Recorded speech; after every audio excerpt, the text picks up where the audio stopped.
मेरे पहुंचते ही वो लोग अपनी जगह पर खड़े हो गए। मैं अंदर गया और मैंने हैरान होकर पूछा, आप यहाँ? मेरा बेटा कहाँ है? मामा जी ने गुस्सा दिखाते हुए पूछा। कुछ यहाँ नहीं है, बाहर गया है, मैंने समझाते हुए कहा। बाहर कहाँ? मामा जी ने गुस्से में कहा। वो काम करने गया है जो आप नहीं कर पाए, मैंने शब्दों पर जोर देकर कहा। साफ साफ बता कहाँ है वो? मामा जी ने गुस्से में कहा। मैं बताता हूँ। यह सुनकर मैंने पीछे मुड़कर देखा। बाहर आकाश खड़ा है। आकाश के साथ कुश और हमारे बाकी साथी भी आए हैं। वो सब घर के अंदर आते हैं। आपको जो भी पूछना है मुझसे पूछिए, आकाश ने शब्दों पर जोर देकर कहा। ओ तो तू है वो जिसने मेरे बेटे को भड़काया है, मामा जी ने शब्दों पर जोर देकर कहा। आपका बेटा खुद हमारे पास आया था, हमने उसे नहीं बुलाया था, मैंने शब्दों पर जोर देकर कहा। आपको जो भी कहना है मुझसे कहिए, कुश ने शब्दों पर जोर देकर कहा। तू चुप कर, इन लोगों ने भड़काया और तू भड़क गया। तुझे जरा भी अपने बाप का ख्याल नहीं आया, मामा जी ने गुस्से में कहा। आपने ख्याल किया इन गांव वालों का? इतने साल हो, क्या आपने एक बार भी सोचा इनके बारे में? कुश ने शब्दों पर जोर देकर कहा। मामा जी और हम सब कुश की बात सुनकर हैरान के हैरान रह गए। मैंने कभी भी कुश से इस तरह की बातों की उम्मीद नहीं की थी। अब लगता है शायद मैंने उसे समझने में गलती कर दी। आप लोग जाइए यहाँ से, यहाँ आना मेरा फैसला था और यहाँ से वापस जाना भी मेरा ही फैसला होगा, कुश ने शब्दों पर जोर देकर कहा। कोई अपना नहीं होता बेटा, याद रखना तू भी लौटकर घर ही आएगा, मामा जी ने शब्दों पर जोर देकर कहा और अपने साथियों के साथ वहां से चले गए। उनके जाने के तुरंत बाद भैया और शिखा भी वहां पहुंचते हैं। आकाश अचानक क्यों बुलाया? सब ठीक है? और ये सरमपच जी क्या करने आए थे? भैया ने हैरान होकर पूछा। भैया मैं उम्मीदवार चुन चुका हूँ, उसी के बारे में बताने वाला हूँ, आकाश ने समझाते हुए कहा। पर वो तो तुम शाम को बताने वाले थे, मैंने हैरान होकर पूछा। हाँ, पर उम्मीदवार मिल गया है तो अभी बता देता हूँ, आकाश ने समझाते हुए कहा। चलो सब बैठकर बात करते हैं, भैया ने समझाते हुए कहा। हम वही हॉल में बैठ गए। सोफे कम थे इसलिए नीचे चटाई बिछाकर बैठना हमें बेहतर लगा। मैं अभी अभी एमएलए से मिलकर आया हूँ। मेरे साथ मेरे साथी भी थे और युवान ने मुझसे कहा था कि मुझे उनमें से किसी एक को उम्मीदवार के रूप में चुनना है, आकाश ने समझाते हुए कहा। हाँ तो किसको चुना तुमने? भैया ने हैरान होकर पूछा। कुश को, आकाश ने शब्दों पर जोर देकर कहा। यह सुनकर हम सब हैरान के हैरान रह गए।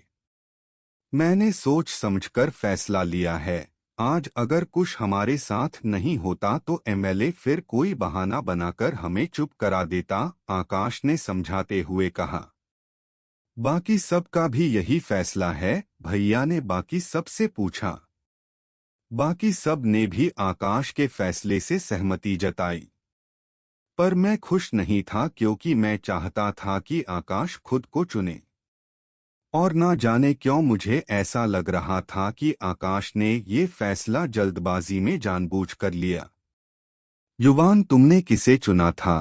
तुम भी बताओ, भैया ने समझाते हुए कहा। मुझे पहले आकाश से बात करनी है, अकेले में, मैंने समझाते हुए कहा। ठीक है चलो, आकाश ने समझाते हुए कहा। हम दोनों वहां से उठकर आकाश के कमरे में गए। युवान कुश सही है इस पद के लिए, आकाश ने समझाते हुए कहा। मैंने कब कहा वो गलत है? मैंने शब्दों पर जोर देकर कहा। मतलब तू मेरे फैसले से सहमत है? आकाश ने उत्साहित होकर पूछा। नहीं, भले ही कुश कैसा भी हो। तुझे खुद को ही चुनना चाहिए था, मैंने शब्दों पर जोर देकर कहा। कुश में क्या कमी है? आकाश ने हैरान होकर पूछा। वो उम्र में और अनुभव में तुमसे छोटा है। उसका पालन पोषण हवेली में हुआ है और तेरा यहाँ इन गांव वालों के बीच। क्या ये कमियां कम है? मैंने शब्दों पर जोर देकर कहा। वो गांव वालों के बीच रहकर गांव वालों को समझ जाएगा, आकाश ने समझाते हुए कहा। 20 दिन में वो इतना जान जाएगा जितना तूने 20 सालों में जाना है। यह सुनकर आकाश कोई जवाब नहीं दे पाया।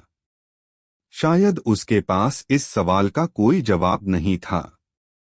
मैंने अपनी बात आगे बढ़ाई। आकाश, मैं तुम्हारा फैसला नहीं बदलूंगा क्योंकि आखिरी फैसला तुम्हें लेना था। पर हाँ, इतना जरूर कहूंगा कि आने वाले समय के लिए भले ही कुछ सही उम्मीदवार रहता, पर आज के लिए तुम ही सही थे। खैर, मैं चुनाव खत्म होने के बाद वापस चला जाऊंगा, इसलिए आज से ही सब कुछ तुम पर छोड़ता हूं। यह कहकर मैं वहां से चला आया। आकाश पर मेरी बातों का असर ज्यादा नहीं हुआ, इसलिए उसने अपना फैसला नहीं बदला। पर मैं इतना जानता हूँ, आकाश अगर गलती करना जानता है तो गलती को सुधारना भी जानता है। भैया के साथ साथ बाकी सब ने भी कुश को उम्मीदवार मान लिया। शाम को गांव के एक खेत में मैं ईशिता से इस बारे में बात करने के लिए पहुंचा। ईशिता से बात करने का कारण था कि वो मुझे सबसे ज्यादा अच्छे से समझती थी, दीपू से भी ज्यादा अच्छे से। हम दोनों खेत के पास एक चबूतरे पर बैठे हैं। युवान, शायद आकाश का डर जायद है। हमारे लिए बदनामी से बड़ा दाग कोई नहीं है, ईशिता ने समझाते हुए कहा। ये सब मैं समझता हूँ, पर कोई ये क्यों नहीं समझता कि सही के लिए लड़ना ज्यादा जरूरी है, मैंने समझाते हुए कहा। आकाश के बजाय कोई और नहीं है जिसे। मैंने ईशिता की बात काटते हुए कहा। उम्मीदवार है, पर कोई भी आकाश जितना पढ़ा लिखा नहीं है, मैंने समझाते हुए कहा। युवान, आकाश पर भरोसा रखो, वक्त रहते वो तुम्हारी बात समझ जाएगा, ईशिता ने समझाते हुए कहा। उम्मीद तो यही है, मैंने शब्दों पर जोर देकर कहा। यह सुनकर ईशिता हल्का मुस्कुराई और मेरा हाथ पकड़कर मेरे कंधे पर सर रखकर बैठ गई। वैसे हमारी कहानी क्या होगा, कुछ सोचा है? ईशिता ने हैरान होकर पूछा।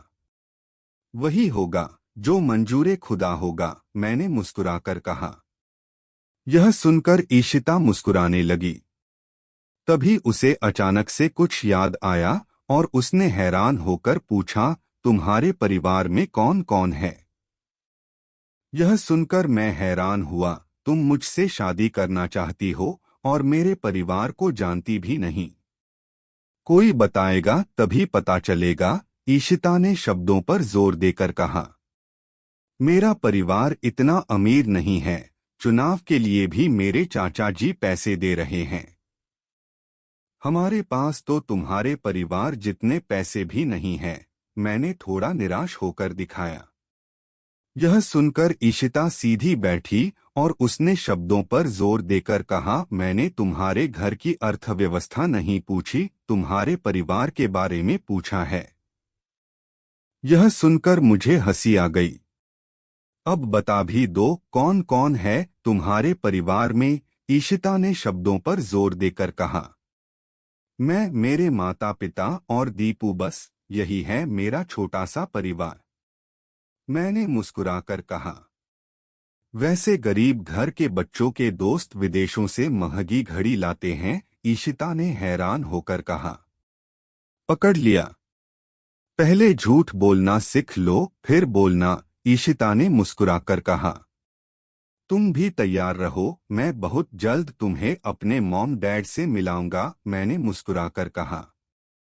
मैं उस दिन का इंतजार करूंगी, ईशिता ने मुस्कुराकर कहा।